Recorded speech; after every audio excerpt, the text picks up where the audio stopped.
Hey, it's me, Vicki Marie. So I'm just going to give you some updates from the Knezevic, Anna Maria. We're going to start calling her. I think probably the family would quite like to lose that Knezevic name now, but of course that's who people recognise her name as, so it's difficult for me to change it completely. But yeah, we're going to have a look at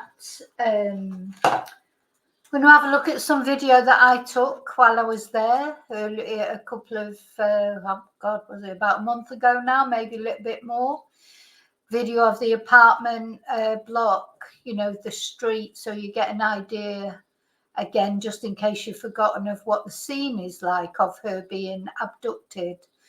So, of course, this is Anna Knezevic. She's gone missing, went missing in Madrid from her apartment block. I think what I'll do is, instead of going through the story again, I will put, I can refer you to my previous videos, the playlist. I've got the Anna Knezevic playlist. I've been following this case from day one when she disappeared back in February.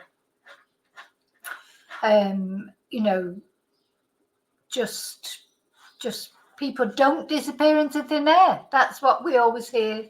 But sometimes it feels like they do. But anyway, she didn't. We found out more or less now what happened to Anna, but her remains have still not been found. So it turns out that Anna's husband paid her a little visit, and he sprayed the CCTV cameras, and he put duct tape over the apartment door so that the apartment block door, so nobody could come in while he was doing whatever he was doing. Somehow he got access to Anna's apartment, it seems, because then he was seen coming out of the apartment later with a suitcase, which I presume the FBI, who are working together with the Policía Nacional, Spanish equivalent of the FBI, more or less, also working with the Colombian police and the Serbian police, because Anna's husband David is from Serbia. That's where he said he was all that time. He didn't go to Spain. No. Anyway, it's been found out that in fact he did go to Spain. So and her family have done a press conference. Her brother, her poor mother, they've done a press conference just today, just recently, and we're going to look at that. And we're going to look at the FBI, the case that the case that they've built against him. And then her brother actually says in the interview, and I said it yesterday on the video, it's a bittersweet feeling because they're getting some answers. You know, they're getting to know what happened to Anna. They knew some foul play had befallen her, because they knew she wouldn't just go off, as the messages that were received by friends and family said that she'd just met some guy in the street and she was going off to stay with him. They knew that wasn't Anna. So it's bittersweet in that they know they were right in that. They're going to get some answers about what happened to Anna. But of course, it's very bitter because they now know, I think, there's practically no chance at all that Anna is still alive.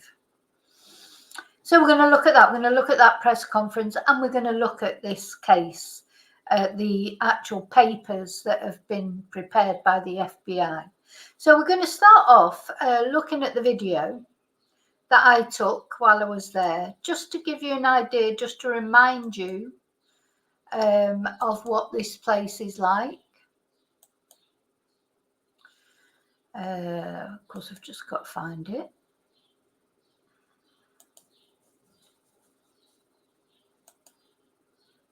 Well, I found it. It's just I've got to see how to share it. Always seems to be difficult. Oh, here you go.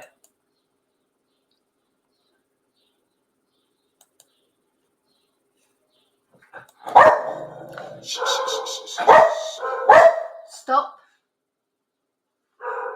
Shh. So I've turned the sound down on it. so that we could just look, so we wouldn't be distracted by the audio, you know, me whittling on. So let's just go back to that again. So let's just go back to the beginning. So this is the shop next door. This is the actual apartment building, number 65. As you can see, it's quite a tall those apartments will be massive inside.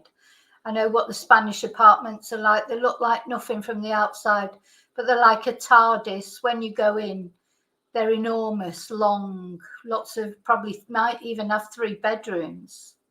Anyway, this is the road, so you can see how busy this road is. You know, they called it a street sometimes. It's not a street. You know, this is like a massive, in Spain they call it a Gran Via. Look, it looks like this is where you would ring on the doorbell. This is where he actually sprayed out. He sprayed over the camera. So when Anna would have, let's just watch it one more time. When Anna would have, if he would have rang the bell, no, she wouldn't have been able to see. But actually, he didn't. The way he got in, he didn't ring the bell to get in. He took advantage of somebody leaving. He waited till someone was leaving, and he went in his crash helmet, probably. Maybe he was trying to make out he was delivering something. I went in this shop and spoke to that woman. She didn't want to talk at all. But in the place next door, they were much more forthcoming. But you can see what a busy road this is. Now, he has brought, let me just go back there. Out of this door and onto this street, he's been seen on CCTV with a suitcase, coming out with a suitcase. There was, let me just stop this, there was some traffic lights to the left there, and there were, that's probably where the CCTV is that it's been seen on. Let me go back. So he's come out of that door.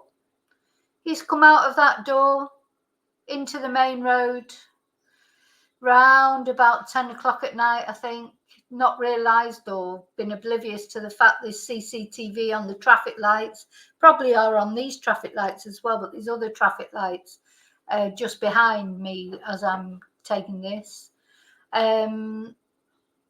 He's brought Anna out in a suitcase, right? Brazen, out onto a main road. Just, I mean, how brazen do you have to be, you know, to do that?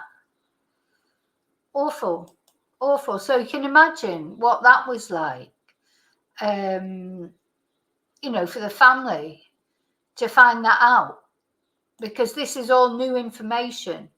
We didn't know this information before. So that's the first thing I wanted to show you, just to give you an idea. Just imagine him. God, when I think I was standing in that doorway and he's come out of there as cool as a cucumber with a suitcase that was probably carrying Maria Knezevic's body. Just so horrible to think about. Anyway, the next thing I want to show you is the press conference. Now, I have to tell you, the audio, as often with these bloody press conferences, the audio is not very good. So I think you'll be able to hear it okay. Might be better if you listen with earphones to get to be able to hear it properly. It's not the easy, you know, it's not the best audio. Quite often when we watch press conferences, the audio is pretty rubbish, isn't it? But anyway. So this was the press conference. Let's just go to the beginning. Yeah, listen carefully. So this is on the right here. This is Anna's brother.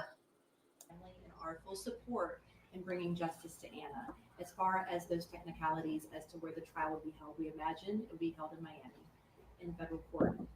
But all of those developments will be forthcoming. So it sounds like the trial is going to be in Miami. good, because Miami has the death penalty. So, you know, he's got to.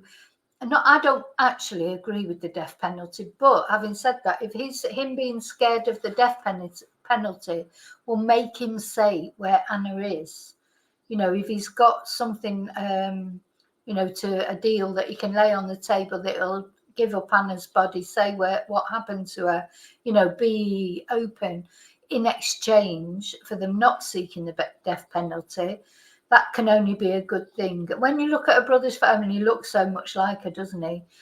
But he looks just blasted, doesn't he? And her mum does too later when you see her. I mean, they've spent 2 months knowing, really, or more than 2 months, isn't it? If it 3 months, maybe even 4, not far off 4 months, knowing really inside that something bad has happened to Anna.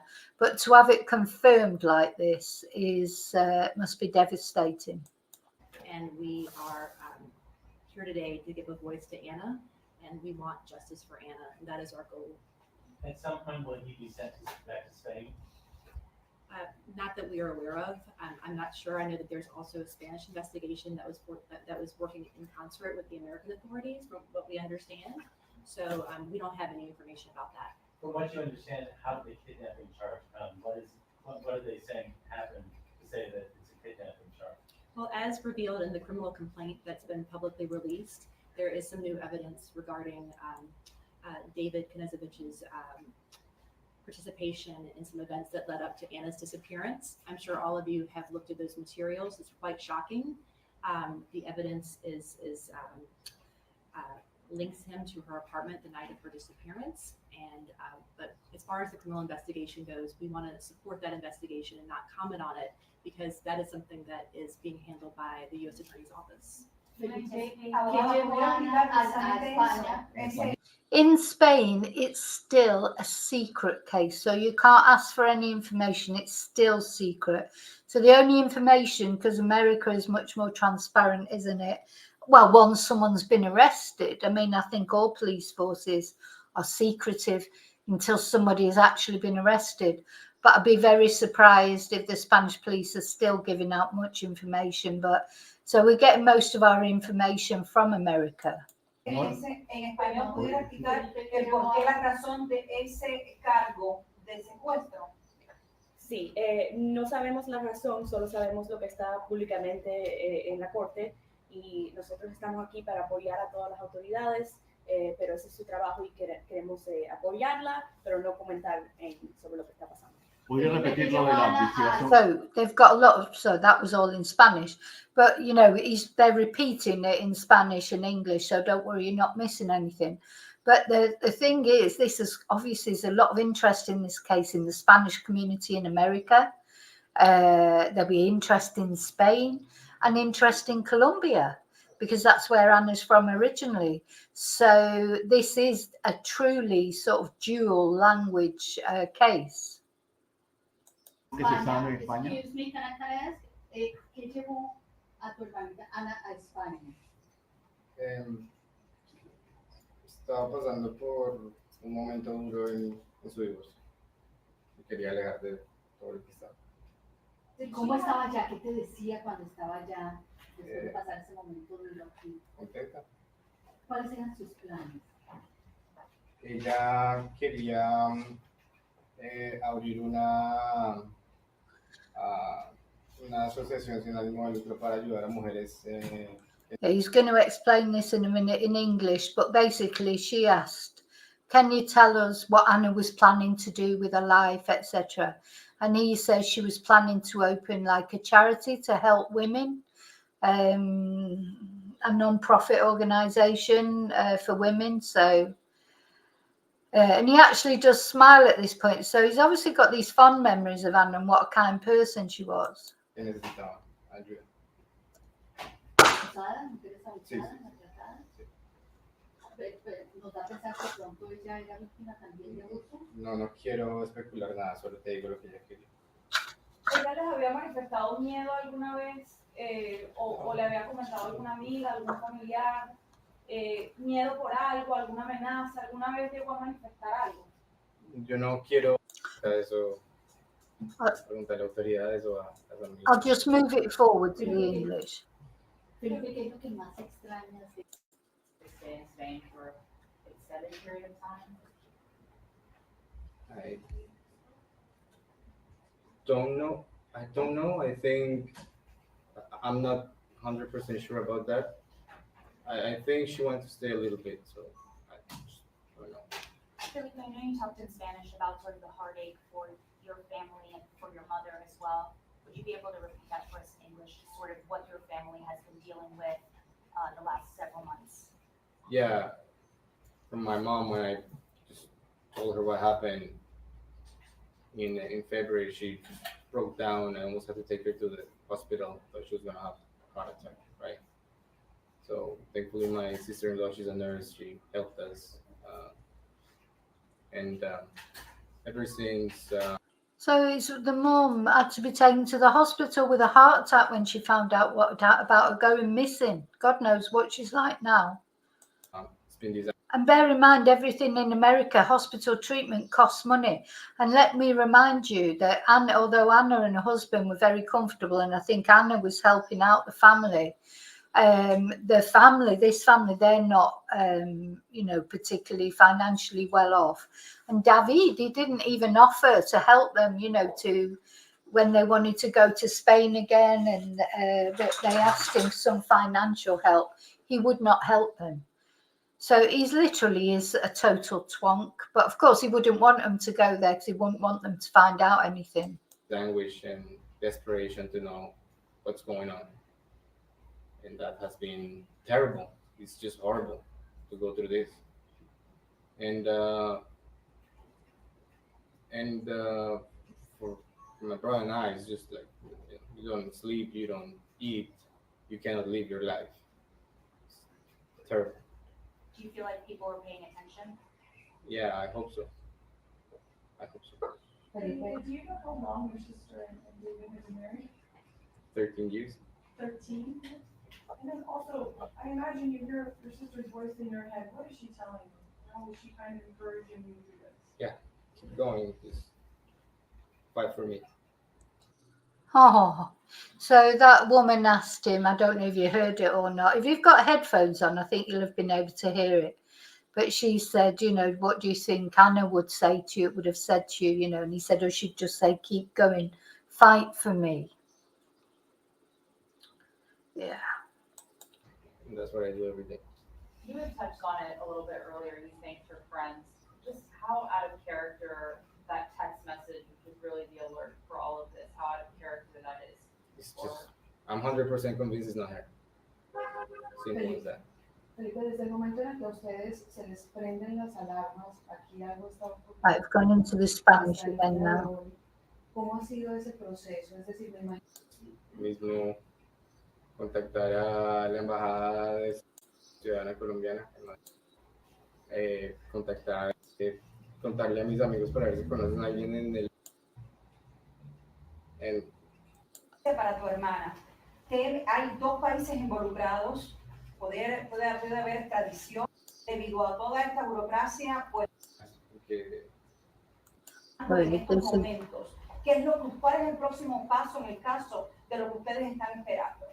No sabemos específicamente sobre la extradición. This woman now is asking, the Spanish person is speaking, but the Spanish representative is asking, what is the next step in the inquiry?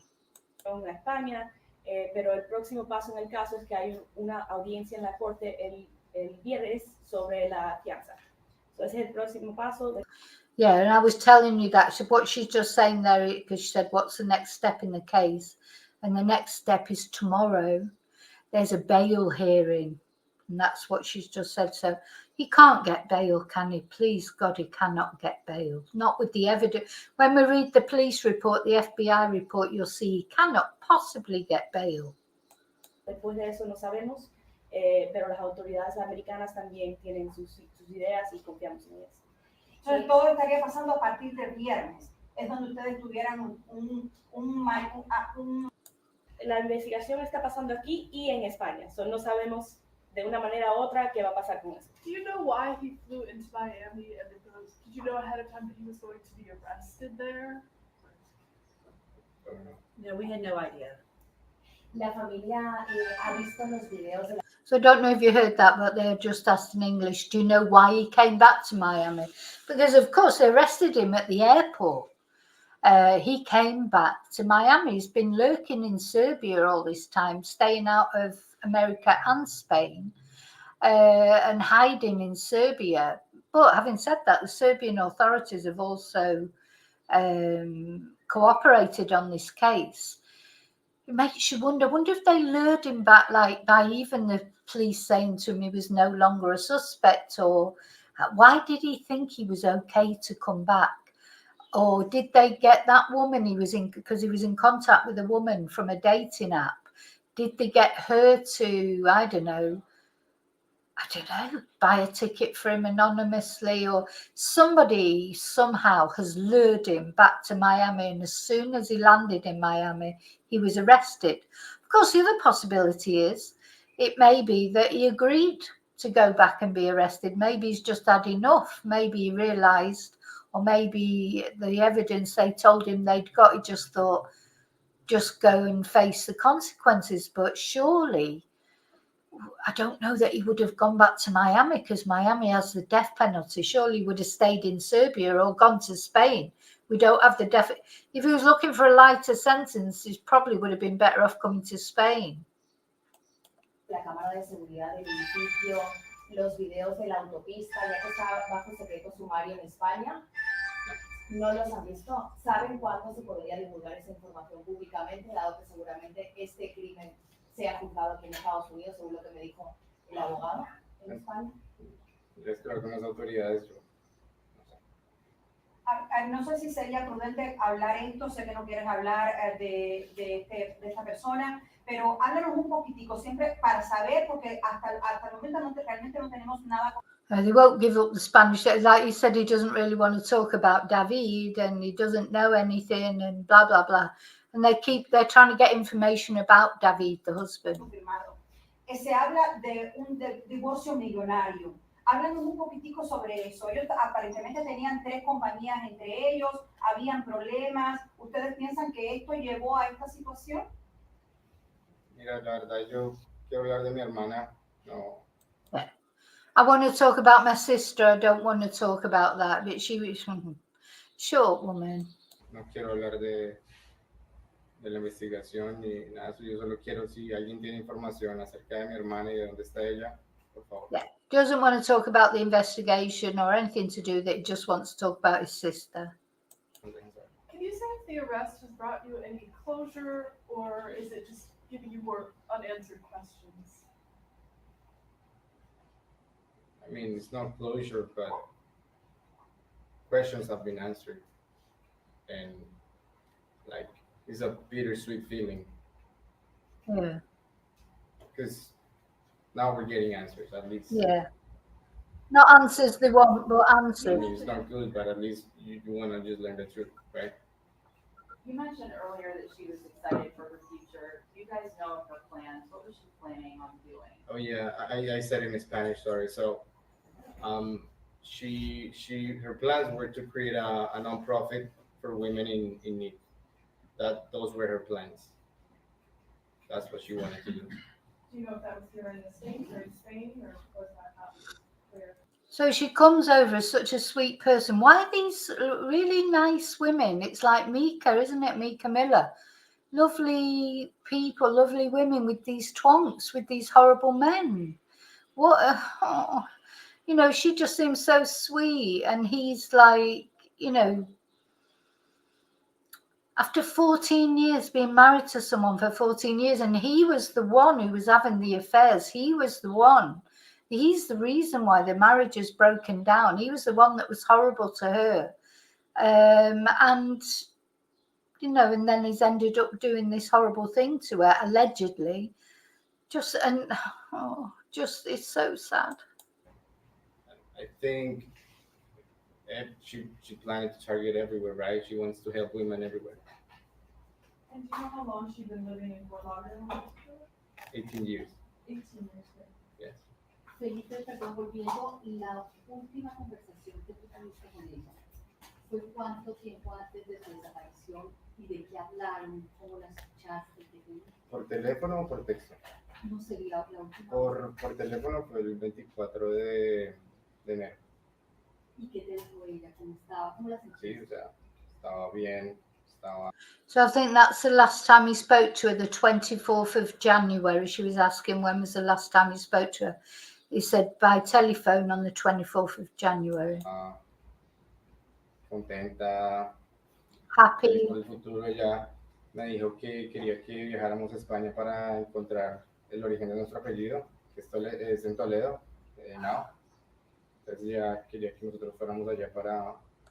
And she'd asked she was trying to get the family to go to Spain, and of course they did end up going to Spain, but under much more horrible circumstances. She was encouraging them to come and visit her in Spain. She was loving it in Spain. Para encontrar eso. O sea, ella estaba mirando hacia un buen futuro. ¿Y por texto de qué hablaron? ¿Y cuándo fue?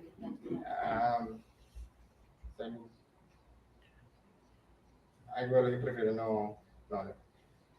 I know you said she did a lot Yeah, they keep asking him questions he doesn't want to answer. for your family. I was wondering if you could talk a little bit about, I know she's very successful. Can you tell us a little bit about how she helped your family and in what ways?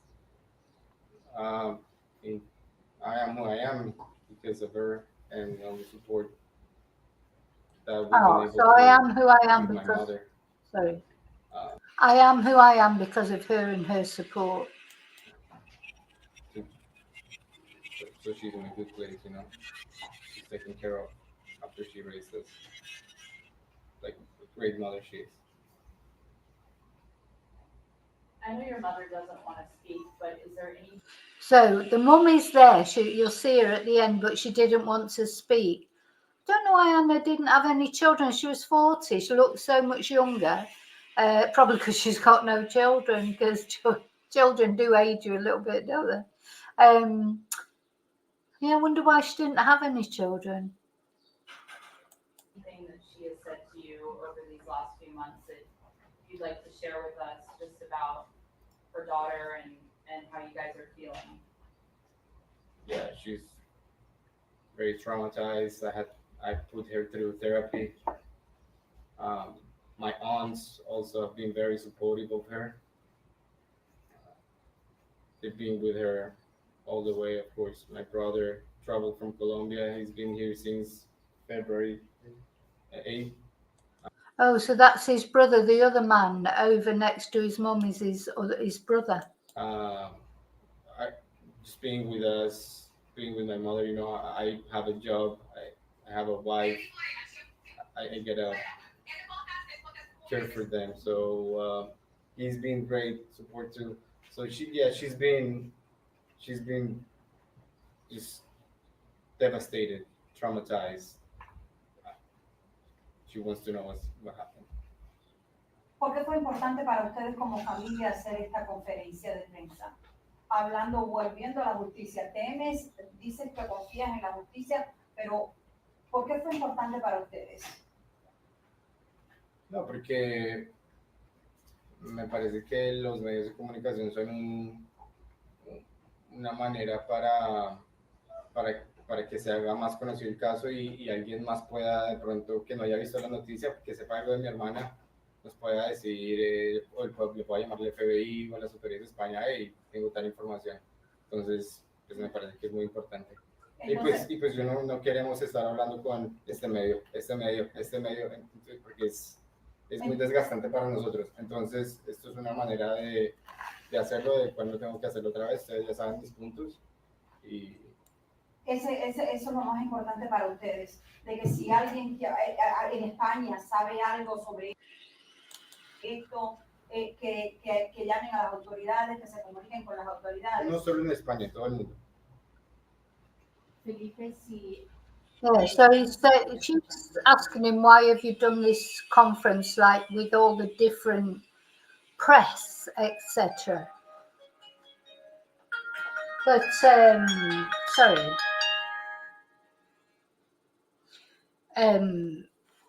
And he said because, you know, they just wanted to, otherwise if they do a different press conference for each different, for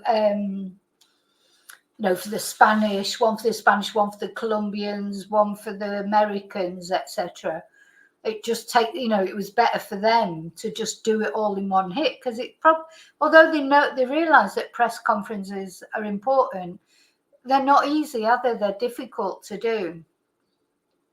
So she said, oh, but what if someone in Spain, blah, blah, blah. Anyway, what he just said then was it's not just Spain, it's all over the world. Because of course there's Serbia as well. I mean, I suppose they're not doing the press conference in the Serbian language, but you've got Serbia, you've got Colombia, because the woman that David, the husband, was talking to from the dating app, she's from Colombia. It was her mother that was clever enough to decide to check up on his name and found that his wife was missing. And that's how he ended up getting reported to the police. Then there's Spain, and then there's America. So this covers sort of 4 different countries. ¿Qué le dirías desde el fondo? Que la amo, que la extraño. So she just said, what would you say to her if you could speak to her? And he said, I would tell her that I love her, I miss her. La espero, que la apoyo. I hope I've supported her. Y nada.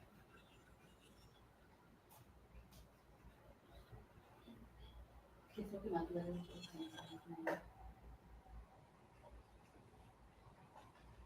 Todo. Un shock, no? They're always trying to get a reaction, aren't they, the reporters? They do piss you off, really. I'll never forget one of them saying to Mick Murphy, oh, do you want Sam's body to be found? And he said, well, yeah, of course. I mean, what sort of a question is that? Even if he didn't want a body to be found, what's he going to do? Turn around and say, oh, no, I don't want a body to be found. I mean, they just ask them. Sometimes I think they just ask questions just for the sake of being stupid. And then they ask, when we've watched those Australian ones as well, or others, and they say, we're not going to give any details out about the investigation.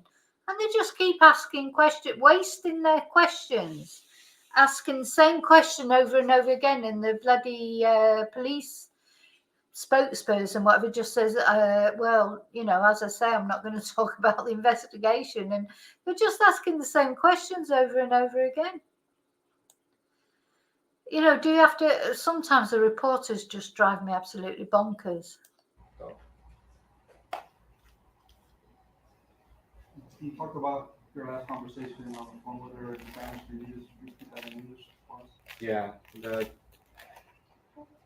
that she was looking forward for the future. She was happy. She was telling me about concerts that she wanted to go. She was telling me that for us to go to Spain to find out about the history about our last name. And that was the 24th of January. So she was looking into the history of their surname, which is Henao, Hena. Henao, I think it's Henao, I think it is, and it's a Spanish surname, obviously, because the conquistadores. So she was trying to find out about the history of her surname, etc. It's interesting. She was having a brilliant time in Spain. She was meeting with friends. She was going to her salsa classes. She was going to see a counsellor as well. She was loving it. She was having a great time, and he took it all away from her, the twonk. So it was a very positive conversation. It was a very good conversation. Okay, everyone, thank you very much. We are pleased that everyone joined us to publicize this very important story about Anna Maria Knezevic. If anyone has any additional information that's out there regarding Anna Maria, of course, we are all ears. We'd love to hear more about it. And again, today we are here to give Anna Maria a voice. And we also are here, all of us, to achieve justice for Anna Maria. Thank you so much for attending today. Could you please say and spell your name and then just go down one by one so we have it all accurate? Thank you. Certainly. Right, they just asked for everyone's names to be spelt now, so there's nothing much. So this is his brother, Anna's other brother. I think he said he'd come over from Bolivia. He was living in Bolivia. Here is poor Anna's mum, or Anna's poor mum. Let me just fast forward a bit, because you do see a little bit. You do see her a little. They're just spelling their names out there.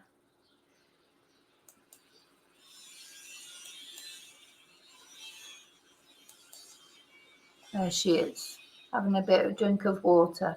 So she had a heart attack when she heard the news that she'd gone missing. How awful.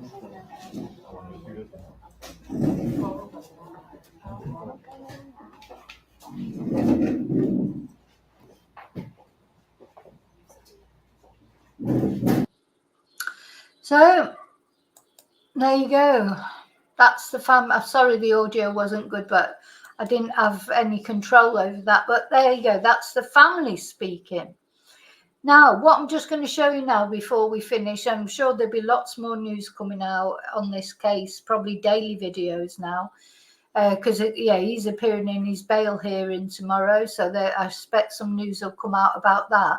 But what I want to show you are the FBI documents, so that we know exactly what what's going on.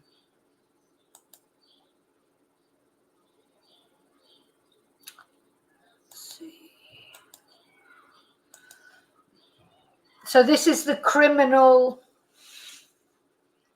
complaint sheet, and it starts off with just really,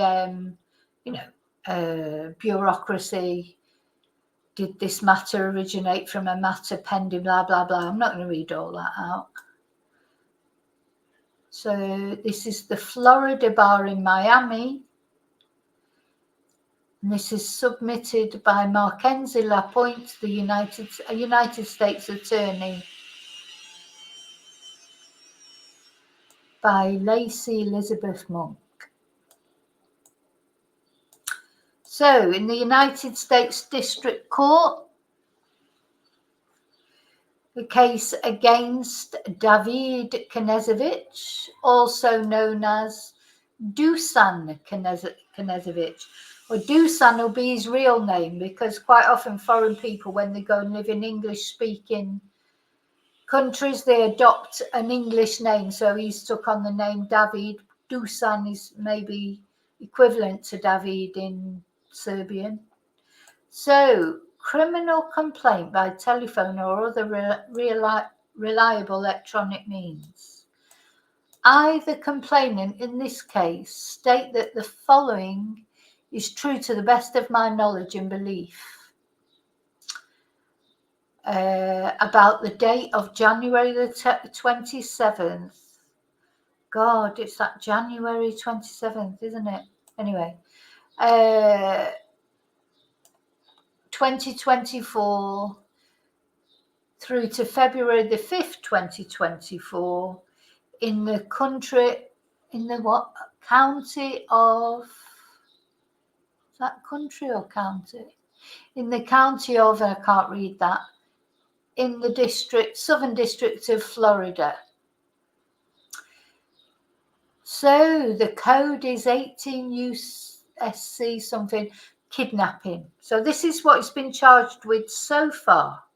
Murder's coming, you just know it is, but so far they've just got him on kidnapping.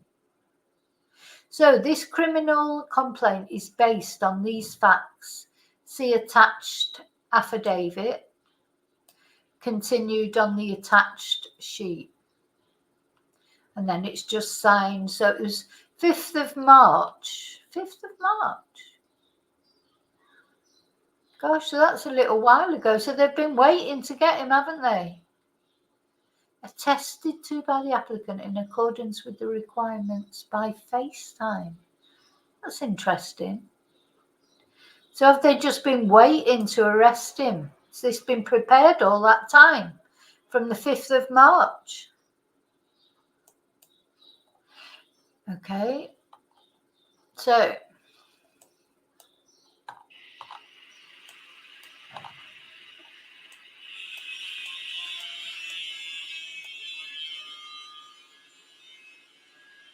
not every detail known to your affiant and other law enforcement officers concerning this investigation. Oh, where's number 1?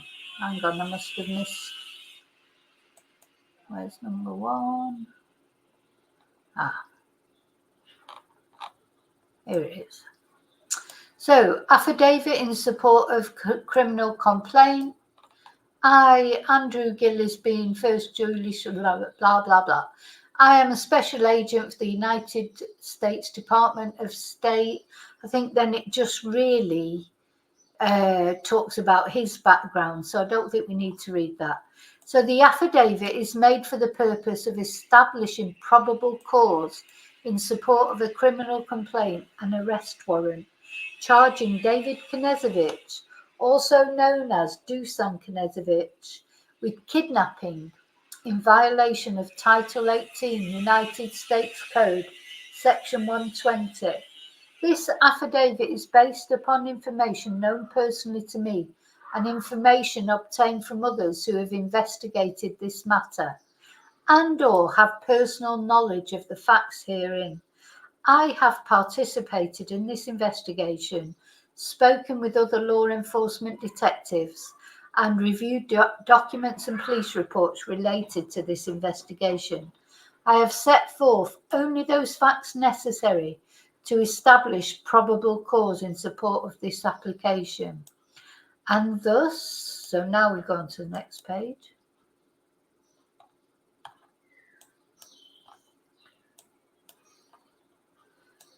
And thus, not every detail known to your affiant and other law enforcement officers concerning this investigation is stated herein. So there's more details. As such, I've not included all the known to me. Instead, I have set forth only those facts necessary to establish probable cause for the arrest of Knezevic.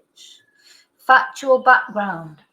On or about December the 26th, 2023, a 40-year-old female, the victim and United States citizen, traveled from Miami International Airport in the Southern District of Florida in the United States to Madrid, Spain. Thereafter, on or about February the 2nd, 2024, the victim's friends and family, who had previously communicated with her when she was in Spain, lost contact with her. For example, prior to her disappearance, the victim and some friends had planned a trip that the victim subsequently failed to show up for.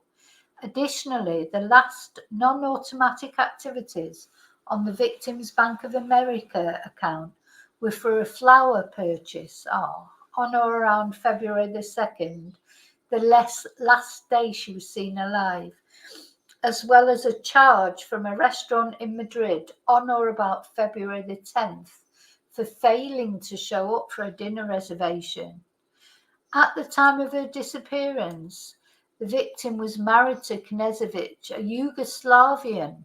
I thought it was Serbia. Well, because Serbia was Yugoslavia, wasn't it? I didn't think we use Yugoslavian anymore. Anyway, a Yugoslavian-born, naturalized citizen of the United States.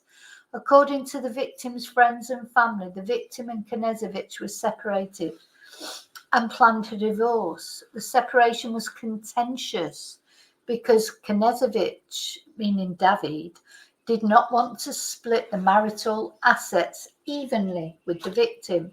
The victim was very fearful of Knezevic and believed that he was surreptitiously monitoring her whereabouts. An investigation into the victim's disappearance by Spanish authorities revealed that on about February the 2nd, 2024, Security cameras at the victim's apartment building in Madrid, Spain, captured her entering the building around 2:20. This is the last time the victim is ever seen alive. That same day, at approximately 9:27, the building surveillance camera captured a male wearing a helmet enter the building at the same time. Some individuals were exiting. Once inside the building, the male is captured descending the stairs, holding a can of spray paint, which he then uses to disable the surveillance camera by painting the lens. The lens was not completely obscured. And the male is then seen fastening a piece of duct tape to the lock of the building entrance to prevent the lock from engaging to allow subsequent entry. God, he couldn't even do that right. He's like bloody, he's like your worst murderer ever, really, because he couldn't even spray over the cameras right. Notably, the male, who looks directly at the camera, has physical characteristics that resemble those of Knezevic. Do you know, if it wasn't so deadly serious, it literally would be funny. He's like, just made a complete cock of it. At approximately 10:30, he's captured leaving the elevator with what appears to be a suitcase. Oh, so he was captured inside because he didn't cover it over properly. Oh, dear me. Oh, God. So depressing. On or about February the 4th, Spanish firefighters entered the victim's apartment for a welfare check and discovered she was not in her apartment. Subsequently, Spanish law enforcement searched her apartment pursuant to a judge's order and discovered the victim's cell phone, laptop, computer, and respective chargers were missing. Based on surveillance footage, Spanish law enforcement were able to identify the brand of spray paint used to disable the security camera. Law enforcement then determined that a retailer in Madrid had a recorded sale of that particular brand of spray paint on or around February the 2nd. Surveillance footage from the retailer depicted an individual who appeared to be Knezevic. You know what I mean? Thick. What a thicko. Purchasing the spray paint along with 2 rolls of duct tape on or around February the 2nd around noon. Additionally, a Colombian woman who met Knezevic on a dating application in October 23 advised law enforcement that on or around February the 3rd, the day after the victim is last seen alive, Knezevic contacted her via WhatsApp and asked for help in translating a message into perfect Colombian for a friend in Serbia who is writing a script about a Colombian character.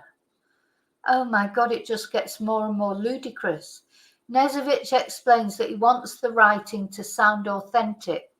Specifically, Knezevic and Individual 1 engage in the following dialogue, which Individual 1 provided to law enforcement. Knezevic: hey babe, I need your help. Oh God, get me a sit bucket for God's sake. Individual 1: hello babe. Individual 1: of course, tell me. Knezevic: now I'm presuming this conversation was done in Spanish, but I have a friend in Serbia who is a writer. She has a small character who's Colombian. She has a few sentences that have to be translated from Serbian English to Colombian Spanish, like how a Colombian girl would speak. Rola, don't know what he means there. Haha. Are you able to translate what I give you in English into perfect Colombian? Oh, babe, well, I don't speak English. I would have to rely on the translator. It did go through a translator.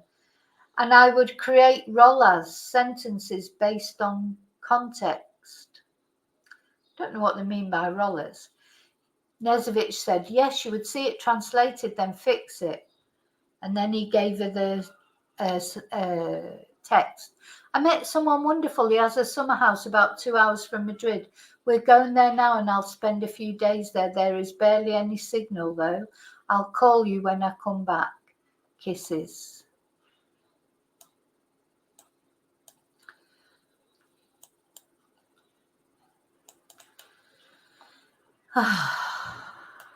Just so thick.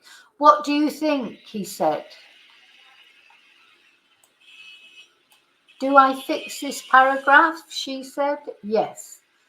I met someone wonderful, blah, blah, blah. Knezevic said, I can't verify that. Ha, ha, ha. Do you think it would come across normally? Yes, that's how a Rollo would speak.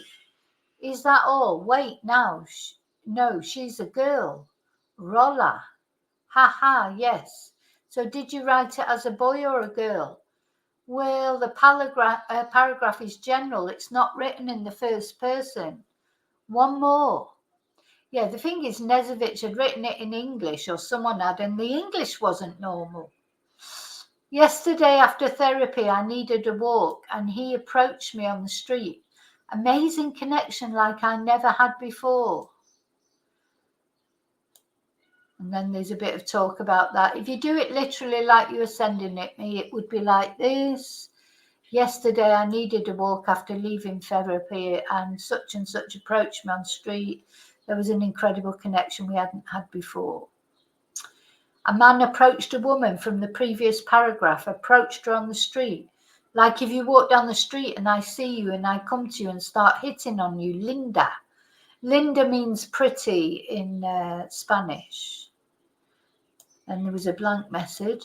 Yesterday, and then they go through it again. And then Knezevic says, thanks, gorgeous. Get me a bucket. And the individual says, don't mention it, handsome. I hope it helps. Knezevic said, it helps, my friend. Thereafter, Knezevic shared a photo with individual one of a plane ticket he purchased on February the 16th for a flight from Serbia to Bogota, scheduled to arrive on February the 19th. However, he never boarded the flight. Knezevic and individual one continued to communicate via WhatsApp till or on or around February the 26th. So at some point, this is the bit I love, at some point during individual one's communications with Knezevic, individual one told her mother about having met a Serbian man online, wanting to know more about the man. Individual one's mother Googled Knezevic and learned that his wife had been reported missing in Madrid. Individual one then discovered a news article that contained a message purportedly from Knezevic's wife that matched the exact wording of the text that she and Knezevic had put together on February the 3rd. How thick is he? So he just thought because they were in Colombia and this was happening in Spain, or, you know, that they would never get to know about it. Don't underestimate a mum trying to find out what's happened, trying to see if someone's suitable for her daughter.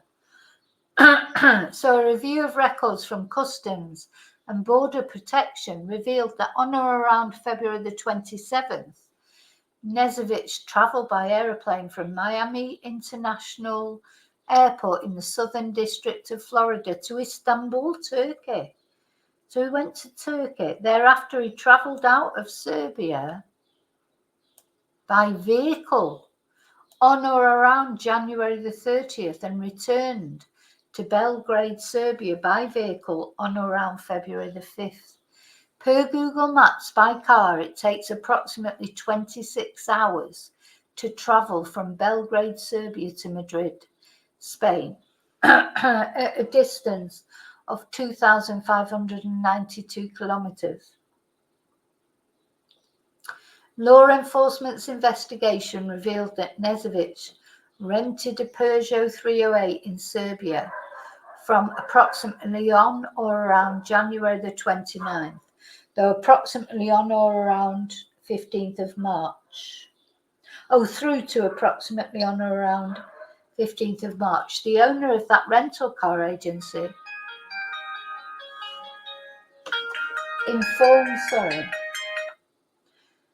The owner of that car rental agency informed law enforcement that when Knezevic returned the vehicle, the rental agency discovered the windows had been tinted, the license plate frames changed, and 2 stickers removed from the vehicle. The vehicle had travelled approximately 7,677 kilometres while rented by Knezevic. Law enforcement's investigation revealed that around the relevant time, an individual filed a complaint that both his license plates were stolen off his vehicle in Spain. Spanish authorities ran a search in their plate reader database. You just think Spain don't have the same facilities as American police or something, like they're some sort of Keystone Cops. It's been his undoing, so it's good. They learned the stolen plate was present on Calle Francisco Civella, the street where the victim's apartment was located. Additionally, the stolen plate was also passed through 2 toll booths in the middle of the night.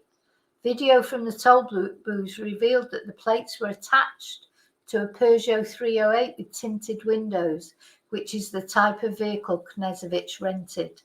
Because of the tint, the driver is not visible.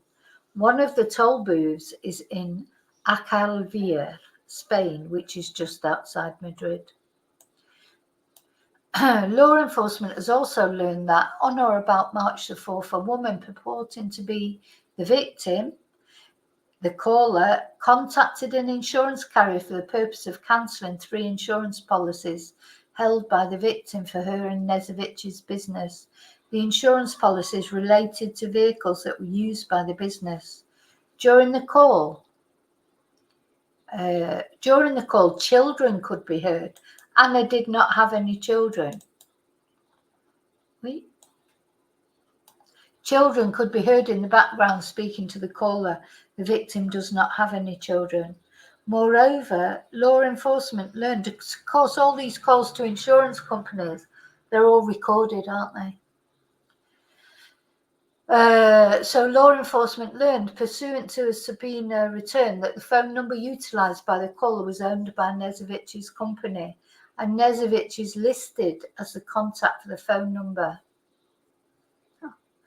Moreover, on or about April the 24th, an employee of Knezevic, Employee 1, advised law enforcement that Knezevic instructed Employee 1 to impersonate the victim in order to open a new bank account, and provided Employee 1 with the victim's social security number to use as proof she was the victim. Thereafter, on or about April the 25th, Employee 1 advised Knezevic during a phone call that she was uncomfortable impersonating the victim because the victim was missing. In response, Knezevic told Employee 1 this is not serious and told her it needed to be done in order for the employees to be paid. Knezevic further stated, I cannot call with my voice because I sound like a guy. This space in text, so they've got other things to fill in there because they've left this space blank. So conclusion, based on the foregoing, your affiant respectfully submits there is probable cause to believe that Knezevic committed the offence of kidnapping in violation of Title 18. Oh. And that's that suitcase, isn't it? It's the suitcase. Brought the suitcase out. Was Anna in that suitcase? It seems likely, doesn't it, that she was. Okay, so that's the latest update. I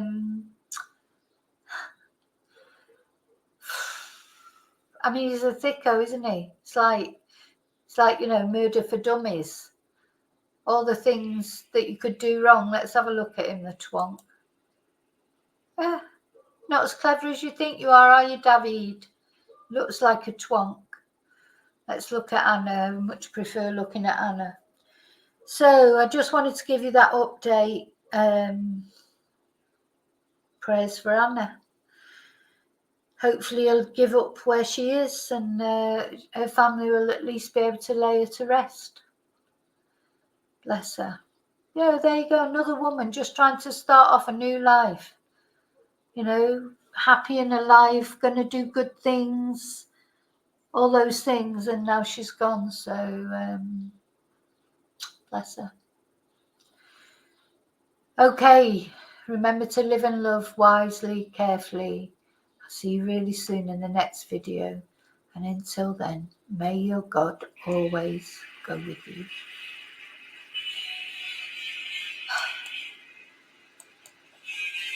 And I'll see you really soon. Oh, I've said that already. See, I'm tired. I've done quite a few videos today. I'd like to say this is good news. It sort of is, isn't it? Like Anna's brother said, it's bittersweet. It's good that David is locked up probably forever. If not, you know, he may even face the DP. But sad that it likely means that Anna will not be found alive.